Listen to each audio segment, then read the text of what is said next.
వ్రతం అంటే ధర్మం అంటే ప్రణవం యొక్క అర్థమును ఈ నెల రోజులలో భావన చేసి మనకు ఆండాళ్ళ తల్లి అనుసంధించినటువంటి వ్రతము కనుక దీనికి ధనుర్మాస వ్రతము అంటే దివ్యమైనటువంటి ఒక ఉపనిషదర్థ ప్రతిపాదనమైనటువంటి సర్వాధికారిమైనటువంటి బ్రాహ్మణ క్షత్రియ వైశ్య భేదములు కానీ శూద్ర భేదములు కానీ లింగభేదము కానీ వయోభేదము కానీ లేకుండా అందరూ ఆచరించదగినటువంటి సర్వాత్మలకు పరమాత్మ ప్రాప్తి కలిగించేటువంటి ఆత్మస్వరూపాన్ని తెలియజేసేటువంటి భగవత్ సాహిత్యాన్ని ప్రసాదించేటువంటి దివ్యమైన వ్రతాన్ని మన ఆండాళ్ళ తల్లి తెల్లవారుజామున ప్రారంభిస్తుంది శ్రీవిల్లిపుత్తూరులో. మనమందరం కూడా ఎప్పటి నుంచి ఇదే శ్రీవిల్లిపుత్తూరు మనకి ఉన్నటువంటి స్వామి వడపెరుగోయి వెళ్ళాలి కృష్ణ భగవానుడు ఇదే మన గంగా భవనం. దీనిలో ఉదయం నుంచి మనం వస్తూ ఉంటాము. వచ్చి ఆ స్వామి యొక్క గుణానుభవాన్ని చేస్తూ 30 రోజులు పూర్తి చేసి ఆఖరి మనం ఆ స్వామి సన్నిధానంలో స్వామికి చెందిన వారిని స్వామికి విన్నవించి కళ్యాణం తెలుసుకుంటాం. ఇది మన వృత్తగాథ. ఇది అపకారిక. ఈరోజు పూర్తి చేసుకున్నాం. రేపటి నుంచి ఒక్కొక్క భాషలో ఒక్కొక్క రోజు ముందు విజ్ఞానాన్ని తెలుసుకుంటాం.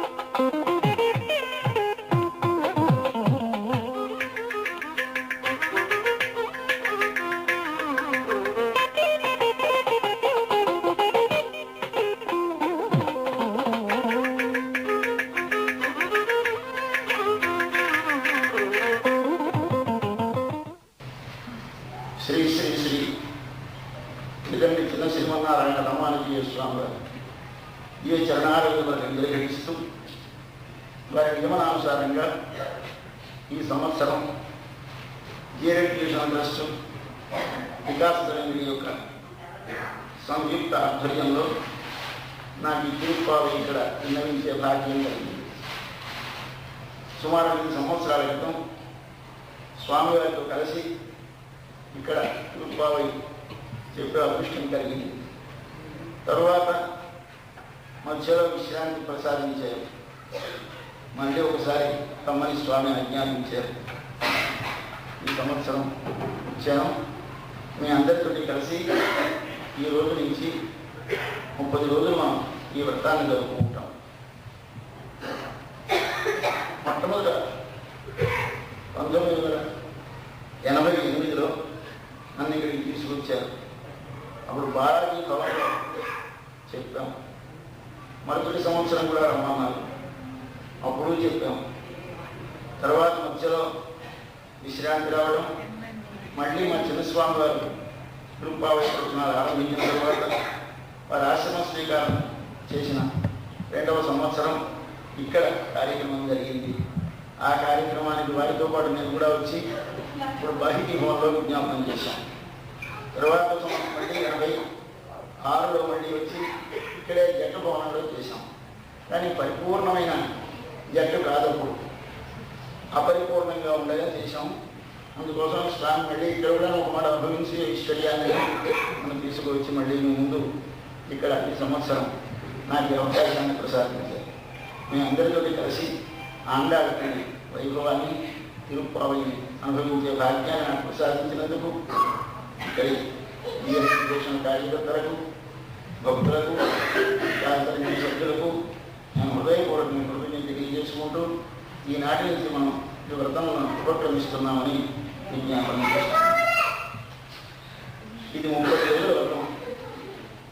ఇవాళ మనం ప్రారంభించే వ్రతం ఒకనాడు ఆండాళ్ళ తల్లి ఆచరించింది. ఆండాళ్ళ తల్లి ఆచరించిన ఈ వ్రతం ఒక సామాన్యమైన నోము. అంటే సాధారణంగా స్త్రీలందరూ నోము నూచుకుంటూ ఉంటారు. అటువంటి నోముగా వచ్చింది ఈ నోము. ఎందుకు? ఆడపిల్లలకు కావలసిన పెళ్లి జరగాలని. ఎవరితో? ఒక పురుషుడితో కాదు, లోకంలో కల్లా ఒక్కడే పురుషుడైన పురుషుడితో. వాడెవరు? సహస్ర శీర్ష పురుష సహస్రాక్ష సహస్రవాదం మనకి పురుష సూక్తంలో చెప్పిన పురుషుడు. అయితే ఆయన వస్తాడా అంటే భగవానుడు మన కోసమై మనం అనుగ్రహించడానికి దివ్యమైన శరీరాన్ని ఇచ్చాడు. ఇస్తే దీనిలో ఎన్నో పరికరాలు పెట్టాడు. బుద్ధి, మనస్సు, ఇంద్రియాలు, వాక్ ఇన్నిటితోటి కూడా శరీరాన్ని ఇచ్చిన శరీరాన్ని వినియోగించుకునే విధానం తెలియక దీనిలో ఉండేటువంటి రజస్తంసులు ఆక్రమించి రజోగుణం చేత తమోగుణం చేత అహంకారం మమకారం పెరిగి తాను కాని శరీరాన్ని తానని తానది కాని వస్తువులను తనదని స్వతంత్రుడు కాని తాను స్వతంత్రుడనని భావించి ప్రవర్తిస్తూ ఉంటే అయ్యో వీడికి నడిచే విధానం తెలపాలని వేదములను ప్రసాదించాడు. వేదములను ప్రసాదిస్తే అందరికీ అర్థం కావు, అందరూ చదవడానికి వీలు కాదు. అరే ఉపయోగం లేకపోయిందని సర్వేశ్వరుడు వాటి కంటే కొంచెం కిందకి అందించాలని వాంగ్మయాన్ని మనకు తరువాత రామాయణాన్ని భారతాన్ని ప్రసాదించాడు. దాన్ని కూడా చదువుకునే శక్తి వాళ్ళమైనా అంతకంటే కాలం కలిసి రాక మనం వాటిని కూడా అధ్యయనం చేసి రహస్యార్థం తెలుసుకోలేక బట్టి కథ మాత్రమే తీసుకుని ఓహో పాండవ యుద్ధమా సీతాపహరణమా అని కథను మాత్రం మేము ఊరుకుంటున్నాం. సరే ఇక అంతకంటే ఇది గురించి చెప్దాం అనుకున్నాడు స్వామి. మరి వైకుంఠంలో ఉన్న స్వామి పాలసముద్రంలో దిగి వచ్చాడు. వచ్చినా మన వాళ్ళు వెళ్ళలేమో వెళ్ళలేము, మనము కాదు బ్రహ్మావులే వెళ్ళలేరు. అక్కడికి యువతలు ఒడ్డున వినపడి మొరబెడితే స్వామికి వినపడితే అక్కడి ఆయన సమాధానం చేస్తే వీరికి వినపడితే ఫోన్లో మాట్లాడుకున్నట్టు మాట్లాడుకునేవారు ఆ రోజుల్లో ఉన్నారు. ఆ తర్వాత అది లాభం లేదని అంతకంటే కొంచెం కింద దిగి వచ్చాడు. రాముడుగా కృష్ణుడుగా మనతో సమానమైన రూపాలతో వచ్చాడు. మనతో సమానమైన రూపాలతో వస్తే అరే వీడా క్షత్రియ కుమారుడు, వీడా గోపకుమారుడు, వీడా భార్యను పరిహరించినటువంటి పాపాత్ముడు, వీడా దొంగతనం చేసిన వాడు జరుగుని వారిని ఆక్షేపించాం. సరే ఇంకా కిందకు వస్తామని స్వామి అంతకంటే కిందకు వచ్చాడు. ఏమైనాడు మన హృదయంలో దూరి కూర్చున్నాడు. అంతర్యామి ఎవరికి పడితే పిలిచేసరికల్లా వినిపించేంత దగ్గరగా ఉంటే పిలుస్తారనుకున్నాడు. మన హృదయాల్లో దూరాడు. మనం ఎంత తెలివైన వాళ్ళు ఉన్నవాడిని మరిచిపోయి లేని మనం ఉన్నామనుకొని ఉన్నామని వ్యవహరించడం ప్రారంభిస్తే ఎలా తెలియజేయడం లేదు ఇంకా లాభం లేదని బయటకు వచ్చాడు. బయటకు వస్తే ఎలా వస్తాడు? భుజాలతో సంగతికాలతో కూర్చుంటే పలకరించం. ఎందుకంటే స్వామి నువ్వే బొమ్మని పెట్టుకో, లోహంతో పెట్టుకో, మట్టితో పెట్టుకో, సిమెంట్తో పెట్టుకో, ఎలా పెట్టుకో, ఏ యథామం ప్రపంచంతే తథైవ భజామి అహం అన్నాడు భగవద్గీతలో. ఎవరు ఏ ఆకారంతో ఏ భావనతో నన్ను భావిస్తే వారికి అదే భావనతో నేను అనుగ్రహిస్తానని చెప్పినట్టుగానే ఒకసారి మనకి ఆ స్వామి అత్యామూర్తిగా దిగి వచ్చాడు. ఇది ఆఖరి, ఇంతకంటే మీరు కిందకి వెళ్ళడానికి లేదు. ఎక్కడి శని వైకుంఠం నుంచి మనం పెట్టుకున్నటువంటి స్వామి దగ్గరికి వచ్చేసాడు. పెట్టాము. ఏమిటి దీనిలో సౌలభ్యం ఎదురుగా కనిపిస్తుంది. ఎక్కడో ఉన్నటువంటి పరమాత్మని కనబడడు, ఉన్నాడు లేదా నమ్మకం లేదు, వాడిని ధ్యానించలేదు. ధ్యానిస్తే కానీ పొందలేదు. దాని భక్తి తప్ప భగవంతుని పొందడానికి మార్గం లేదు అని ఉపనిషత్తు చెప్తుంది. ఆయన గురించి తెలియాలి, ఆయన ప్రేమించాలి, ప్రేమించి ఎడతెగకుండా స్మరించాలి, స్మరించిన స్మరణే ఆయన కంటే ప్రియంగా ఉండాలి. ఒకవేళ ధరిస్తే చాలు మనసు పొంగిపోవాలి, కళ్ళు నీళ్లతో నిండాలి, ఒళ్ళు గొప్పపడవాలి. ఒకసారి స్వామి అని స్వామి పాదాలను స్పృశించాలి, పుష్పాలు సమర్పించాలి, చంద్రమను సమర్పించాలి. ఆ స్వామికి అనేకమైన అర్ఘ్యము భాగ్యములైన ఉపచారములు చేయాలి, నైవేద్యం చేయాలి. ఈ విధమైన ఉపచారములతో చేస్తూ స్వామికి పూజ చేస్తూ ఉంటారు, ధరిస్తారనుకుంటే అత్యాముంటే మాట్లాడడం నాకు నమ్మకం ఉంటుంది. ఏమిటి పలకడే ములకడే దాని దేవుడేమిటి? అదే విగ్రహారాధన ముఖ్యత. మనం బుద్ధిమంతులైనా ఏమైనా విగ్రహారాధన పనికి రాకూడదు. అవేమో ధరిస్తాడు లేకపోయినా. అప్పుడు అయ్యా ఆనగాళ్ళని దిగి వచ్చింది. నైనా విగ్రహారాధన ముఖ్యత కాదు, విగ్రహాన్ని కూడా నువ్వు పొందవచ్చు. విగ్రహాల్లో ఉన్నవాడు పలుకుతాడు, మాట్లాడతాడు. నీకు నిజమైనటువంటి భావన ఉంటే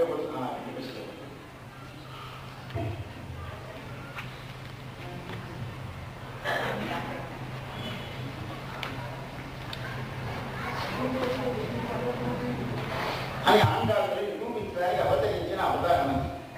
అది భూదేవి యొక్క అవతారం. భూదేవి మనందరి ఎక్కువ ప్రేమ గల తల్లి. భగవానుడు శ్రీ భూ నీలాచలంలో భూదేవి అంత వాత్సల్యం ఎవరికి లేదు.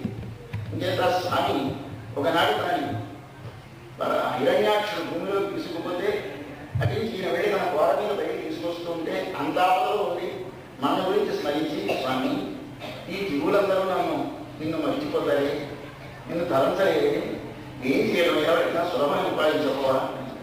చెప్పాను కదా భగవద్గీతలో. ఏం చెప్తాం అంటే అంత్యకాల శుద్ధి చివరి సమయంలో స్మరిస్తే నన్ను పొందుతారని చెప్పాను. ఇంకా యోగి స్వామి అంతేకాలం స్మరించగలరు ఎవరైనా. అప్పుడు కపవాత చెప్తే కంఠావలోకనంతో స్మరణం కుదిస్తే అప్పుడు కంఠం అట్టేస్తుంది, స్మరణ కలగదు. ఎలా స్మరిస్తారు? ఏం చేయమన్నావు? అంటే అప్పుడు ఆయన చెప్పాడు, కుట్రా కథమశ్లోకమని మనం అందరం చదువుకుంటూ ఉంటాము. మనకి బాగా ఒంట్లో అన్ని అవయవాలు కుదురుగా ఉన్నప్పుడు, మనసు బాగా పనిచేస్తున్నప్పుడు, బాగా డబ్బు ఉన్నప్పుడు, ప్రాణం ఉన్నప్పుడు, ఏ ఇబ్బందులు లేనప్పుడు హాయిగా మంచమే కొడుకొని శరీరే సతి సుస్వస్థే మనసు శరీరం అన్ని బాగున్నప్పుడు ధాతుసామ్య స్థితి కపవాత పిచ్చారు పొంగకుండా కలుగుకుండా ఉన్నప్పుడు స్మర్త ఒక్కసారి నారాయణ అనండి. ఎప్పుడు ఇష్టం తింటు అంటే ఏం చేస్తాను? విశ్వరూపం నేను స్మరిస్తే వాడు చిట్ట చివరి సమయంలో కాష్ట ప్రశాన సన్నిభం వాడు పొయ్యి పారిపోయి మాట దాకా ఒళ్ళు తెలియక ఉన్న సమయంలో అప్పుడు వాడిని స్మరించక్కర్లేదు, నేను వాడిని స్మరిస్తాను. ఏదేమో చేసింది వాడిని మనం స్మరించాలని మన వరాముక్తి ఏం చేశాడు? నేను వాడిని స్మరిస్తాను. ఎప్పుడు ఒక కండిషన్ పెట్టాడు. కోర్టులో మనం పెద్ద చేసిన వాళ్ళు చెప్తూ ఉండేవారు, కోర్టులో ఈ వకాలతనామా అంటారు. అంటే వకీలకి మనం రాసి చేస్తాం, పోరాడుతున్నాయో మా దగ్గర ఈ కోర్టులో వాదించడానికి అర్పించామని. అలాగే భగవంతుడికి ఒక వకాలతనామా రాసి అంటారు. నేను స్వామి ఎప్పుడైనా నేను చనిపోయే సమయంలో స్మరించలేకపోతే నువ్వే నన్ను స్మరించుకో, నా వంతు పని నువ్వు చెయ్యి అని ఇవ్వాలి. ఇది సంతకం పెట్టేస్తే ఒకప్పుడు దృఢంగా ఉండగా అప్పుడు సరే బాబోడు నాకు ఇచ్చేడే అని అవ్వాలని స్మరిస్తాడు. కాబట్టి స్మరాన్ని మనకు అర్థం ఏం చెప్తాడు? భయాం పరమాం గతి, నేను వాడు పొందవలసినటువంటి పరమగతి నేనే తీసుకొని పోతాను. వాడు వస్తాడు కాదు, నేను తీసుకొని పోతాను. బుధం మీద పిల్లవాడిని కూర్చోబెట్టి మోసుకెళ్ళినటువంటి మోసుకెళ్తాడు స్వామి అని చెప్పాడు. ఆ తల్లి వచ్చింది. ఎలా వచ్చింది? ఆండాడిగా వచ్చింది. నేను మనవి చేశానంట. ఈ తల్లి ఓ జ్ఞాని కాదు, ఆవిడ ఏ విధమైన శాస్త్రాభ్యాసం లేదు, వేదాధ్యయనం చేయలేదు, ఏమి బ్రహ్మోపాసనం తెలియదు, ఏమి ఉపాసన తెలియదు. వాటికి ఆడపిల్ల, చదువు సంచలేదు. చదువుకున్న వారు చెప్తే ఆవిడంతా కల్పిస్తారండి, ఇప్పుడు చాలా బుద్ధిమంతులు, అనవసరంగా మనం మోసం చేయడానికి కల్పిస్తారని నమ్మం. నాకు తెలియని వాడు ఋషులు చెప్తే ఋషులు పక్షపాతం అండి, ఋషుల వాడు ఏమి కల్పిస్తారని వాళ్ళకి ఆరోపణ చేస్తాం. అంటే ఏం చేశాడు భగవానుడు? ఋషులు కాదు, వెనకెక్కడో ఒక భక్తుల కథలో ఏమి చేయాలి వేదం పలికించారన్నట్టుగా ఒకసారి మనం ఏమి చదువుకొని మూర్ఖుల చేత చెప్తుందాం అనుకున్నాడు స్వామి. అనుకొని ఏమి చదువుకొని వాళ్ళు జాతి చేత హీనమైన జాతి, నడువడికి లేని వారికి, కులం లేదు, జ్ఞానం లేదు, యజ్ఞయాగాల క్రియాకలాపం లేదు, ఏమీ లేదు, పుట్టాడంతే. అలాంటి వాడు పట్టుకున్నాడు. పట్టుకొని ఒక 12 కొన్ని పట్టుకుంటాడు. వెళితే తిప్పింటాం అనుకున్నాడు. అది వాడికి తెలియకుండా వాడు దర్శనం ఇచ్చేశాడు. వాడు ఒళ్ళు తెలియలేదు, చూశాడు ఎదురుగా. నిజంగా కనిపిస్తే ఒళ్ళు చూస్తుంటే అది ఆ చూసినప్పుడు ఎలాంటి మాటలు వస్తాయి? ఏవో పిచ్చి మాటలు వస్తాయి. అదో అని ఇంకా నువ్వేనా, అది నువ్వే, ఇది నువ్వే, నేను నువ్వే, వాడు నువ్వే, వీడు నువ్వే, ఏమిటి ఇది? ఆవిడ పడిన మాటలు. నేనే అడుగు ఆకాశాన్ని, నేనే భూమిని, నేనే వీడిని సృష్టించిన వాడిని, నేనే యుగ సముద్రాన్ని ఎలా మాట్లాడతాను? పాము పరిగెట్టుకుని నా స్వామి అదిగో పడుకున్న పాము నేను వచ్చేస్తోంది పరిగెడతాను. ఇలాంటి వారు అయితే చదువు లేదు, సంచయం. వీడు పాట ప్రారంభించే ఆయన ఎలాంటి వాడు చెప్పడం ప్రారంభించారు. ఏమిటి కదా? ఉపనిషత్తులలో ఉన్న కథని, ఉపనిషత్తులలో జ్ఞానం చేత ఉపాసించమని బ్రహ్మోపాసన చెప్పిన ఉపాసనని చేసిన వారు ఏ అనుభవాన్ని పొందుతారని వేదంలో చెప్పుకున్నదో ఉపనిషత్తులలో చెప్పుకున్నదో ఆ అనుభవాన్ని అనుభవించిన దాన్ని వారికి తెలియకుండా మాటలు రాని వాడు పలికి పాటలు పాడి లోకాన్ని అందించారు. వాడికి మరో పని లేదు. ఎంతసేపు భగవంతుడు భగవద్ గుణాల్లో అలా మునిగి ఉండండి. ఏ మాటలు వచ్చినా వాళ్ళకి భగవంతుడి గురించే. వారి పేరు ఆళ్వారు. ఆళ్వారు అంటే మునిగి ఉన్నవారు. ఎందులో అంటే సంసారంలో ఉన్నవారు, మనం మునిగినవారమే. వారు ఆళ్వారంటే భగవద్గుణ అనుభవంలో మునిగి ఉన్నవారు. వాళ్ళకి మనకు తెలియదు. ఇప్పుడు భగవంతుడు, భగవంతుని రూపము, భగవంతుని గుణములు, భగవంతుని విభూతి, భగవంతుని చేస్తులు విడిగా అనుభవిస్తుంటారు. వారికి ఎంతసేపు పనేమిటి? అది అనుభవించిన దాన్ని బయటికి చెప్పడం. అలాంటి వారు 12 వచ్చారు. వీరిలో 3 ద్వాపరయుగంలో అయిపోయినారు. కలియుగంలో నమ్మాళ్ళు వారిని షణ్గోపులు అంటారు, నమ్మాళ్ళు వారు అంటారు, పరాంకుశులు అంటారు. వారు వచ్చి దానికి ఏమీ లేదు, జాతి శూద్ర కులం. మనం బట్టి చూస్తే ఇప్పుడు ఈ వర్ణ వ్యవస్థ జాతి వ్యవస్థ చూస్తే అబ్బాయి అందరి లేదు ఆయన పనికిరాలు చెప్తున్నాం. కానీ వాడు ఇవాళ ఒకటి రోజులు నమ్మేశారు. ఆయన ఇప్పుడు మాత్రం నిజమవుతున్నారు. ఆయనకు ఒక బ్రాహ్మణుడి శిష్యుడైపోయినాడు, మరొక మహానుభావుడి శిష్యుడైపోయినాడు. ఆయన ఆశ్రయించారు, ఆయన వల్ల నేర్చుకున్నారు. ఆ పాటలు మనకు వచ్చాయి. తర్వాత ఒక క్షత్రియుడు, తర్వాత ఇలాగే వరుసగా వస్తూ ఉంటే ఇంకా మొగాడి చెప్తే కూడా నమ్మరేమో అనిపించింది మన సర్వేశ్వరుడికి. వీడు మొగాడు పెట్టే నమ్మరు, వీళ్ళకి ఏమంటే వీళ్ళకి తెలుసు ఏదో కొంచెం లోకజ్ఞానం ఉంటుంది కదా, చదువులు లేకపోయినా వీడు ఏదో కల్పించి చెప్తున్నారు నమ్మని ఒక ఆడపిల్లని పుట్టించారు. పట్టుకొచ్చి ఆవిడ ఎక్కడ ఎలా పుట్టిందో తెలియదు, వారికి దొరికింది. ఆ దొరికిన పిల్లని ఏమీ చదువుకునేవాడు దొరికింది. ఆ దొరికిన వాడు ఎలాంటి వాడు, వాడికి చదువు రాదు, పుట్టిన పిల్ల ఆడపిల్ల దానికి దొరికింది. ఇద్దరు బ్రాహ్మణ కులంలో ఒక ఆయన చదువు మనిషాడు, ఈ పిల్లకి చదువు లేదు చిన్నప్పటి. ఏమిటి పని అంటే అయ్యా పూలదండ సమర్పిస్తే స్వామి ఎక్కువ సంతోషిస్తాడట అని తెలిసింది వారికి. మరింతకి చదువుకి సంతోషం దేనికోసం, భగవంతుడికి సంతృష్టి కలిగించడానికి కదా. భగవంతుడికి సంతోషం కలిగించగా ఈ శాస్త్రాధ్యయనం వేదాధ్యయనం ఇది అంతటి పెద్ద తపస్సులు యజ్ఞాలు యాగాలు ఎందుకంటే స్వామి పుష్పమాల సమర్పిస్తే చాలంటున్నాడు. నాన్నగారు పుష్పమాల సమర్పిస్తూ ఉంటే చూసింది పిల్ల, ఈ పిల్ల కూడా పుష్పమాల సమర్పించింది. ఈమెకు ఎవరిని పెళ్ళాడతావమ్మా? రంగాన్ని. రంగాన్ని పెళ్ళాడు. ఎందుకు వచ్చింది ఇవిడ? అయ్యా పరమపదంలో వైకుంఠంలో ఉన్నవాడు కాడయ్యా, వాడు ఇక్కడ ఉంటాడని చెప్పడానికి వచ్చింది. వాడు అక్కడ ఉన్నవాడిని పొందడం, ఇక్కడ ఉండి ఇక్కడ ఉన్నవాడిని ప్రేమించి అక్కడ ఉన్నవాడిని పొందవచ్చునని చూపించడానికి వచ్చింది. అంచేదేమిటి ఉపనిషత్తు రహస్యం. పూర్ణమదం పూర్ణమద పూర్ణమిదం. అది పూర్ణమే, ఇది పూర్ణమే. ఇది ఆ మదానికి అర్థం. పూర్ణం అంటే అన్ని కళ్యాణ గుణములతో నిండి ఉన్నది, సమస్త దివ్య శక్తులతో నిండి ఉన్నది. అటువంటి ఒక తత్వం మనది ఎక్కడ? పరాశక్తి స్వాభావిక జ్ఞానబల క్రియాక ఉపనిషత్తులలో సర్వజ్ఞత్వ సర్వేశ్వరుడు సర్వశక్తి సర్వైవ సర్వాంతర్యా సర్వజనకారమైన సర్వజనరక్షణ తత్వంలో ఉపనిషత్తులు చెప్పినటువంటి తత్వం పరిపూర్ణమైన తత్వం. ఆ తత్వమే ఇదం. ఇది ఇదంటే నీ కంటితో చూసి ఇలా వేలు పెట్టి చూపించడానికి వీలుగా వచ్చేసింది. అదహ అంటే అది, అదంటే మనకు కనిపించండి, కనిపించండి కనిపించేటువంటి వచ్చిందండి చూడొచ్చు. మీరు ఇది రెండో మాట అన్నాం. శ్రీరంగం వచ్చి ఎదురు వెళ్ళి ఉంటాడు, ఎదురుగా చూస్తే పడుకొని ఉంటాడు, కనిపిస్తాడు. ఈయన్ని ప్రేమించింది. ప్రేమిస్తే ఎవరిని ప్రేమించింది?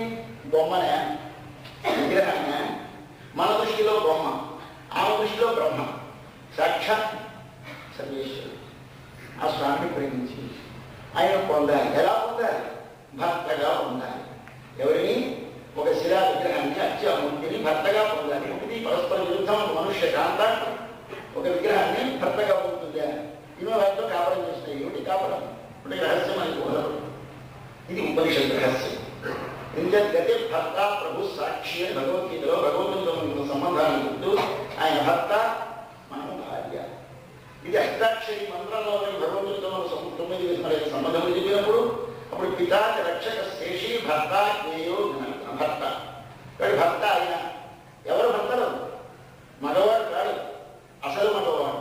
ఎవడా అసలు మగవాడు? సర్వజగత్తుకి బీజమును ఎవడు పెట్టాడు వాడు. ఎవడు బీజమును పెట్టాడు అంటే అహం బీజ ప్రదప్పిత అన్నాడు భగవద్గీత స్పష్టంగా. నేనేనయ్యా. ఎక్కడుంచావు బీజాన్ని అంటే మహద్యోని. ఈ ప్రకృతి అనేటటువంటిది సర్వ జగత్తులో ఉండేటువంటి స్త్రీ మూర్తి. స్త్రీ ఎవరు? ప్రకృతి. ప్రకృతిలో ఈ బీజం అంటే ఎవరు? జీవుడు. ఈ జీవుని పెట్టిన తండ్రి ఎవడు? ఆయన. కాబట్టి ఆయన పేరేమిటి? భర్త. ఈ భర్త మనకి కాబట్టి ఆయన పొందాలి. ఇలా మనం భావన పొందాలని నేర్పడానికి తల్లి నేను భర్తగా పొందుతాను. నిజంగా పొందేసింది. కలిసి ఏం నిరూపించబడ్డది? భగవంతుడు ఎక్కడో కాదు, ఇక్కడ ఉన్నాడు. శ్రీవైకుంఠంలో ఉన్నాడని బ్రహ్మోపాసన చేయక్కర్లేదు. ఈ అక్షామూర్తిని ఒకసారి సేవించి స్వామి అని, ఏ స్వామి స్వామి దేవుడి దగ్గరికి దండం పెడుతున్నాం. ఎవరికి దండం పెడుతున్నాం? విగ్రహానిక అంటే బొమ్మగా?